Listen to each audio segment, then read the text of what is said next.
जोनास. जोनासाचो जीव वाचून येता. चॅप्टर 2.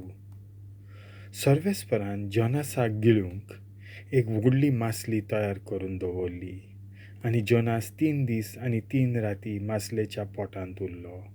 मासलेच्या पोटांत-सून जोनासान सर्वेस्पराक आपल्या देवाक मागणें केलें.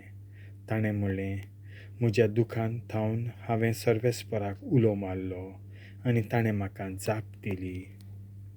पातळच्या पोटांत-थावन हांवें उलो मारलो आनी तुवें म्हजो ताळो आयकलोय. तुवें म्हाका दर्याचे खोरीक उडयलोय, समुद्राच्या पोटांत फेकलोय, हुंवाराच्या उदकांनी म्हाका वेदो घालो. सगळीं तुजीं ल्हारां आनी ओसाडी म्हजेर चडलीं. तेन्ना हांवें चिंतलें, तुजे मुखायलो तुवें म्हाका भायर घाल्लोय. तरी तुज्या पवित्र मंदिराचेर हांव नव्यान दोळे घालतलों. म्हजे भोंवतीं उदकां म्हज्या गळ्या पर्यान चडून आयलीं. समुद्र म्हाका बुडोवंक पावल्या.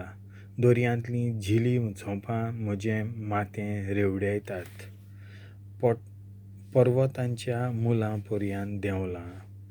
पातालांत हांव बुडून पावलां आनी ताचे आडांबे म्हाका सासणाक बंद करून दवरतले.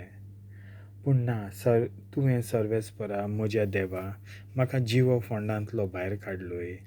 म्हजो जीव म्हजे भितर विरून वेतालो तेन्ना हांवें सर्वेस्पराचो उगडास केलो आनी म्हजें मागणें तुज्या पवित्र मंदिरान तुजेशीं पावलें. जीं कोण कुड्ड्या देवांक भोजतात तीं विस्वासी मोग सोडून दितात, पूण हांव दिनवासनेच्या गितांनी तुका योद्न पेटयतलों. जें हांवें आंगवण करून बासायलां तें हांव व्होपून दितलों. सर्वेस्परा कडसून येता सोडवून आनी सर्वेस्परा मासले कडेन उलयलो आनी तिणें जोनासाक सुखे जमनीर ओंकून उडयलो. देवाचें उतर हें.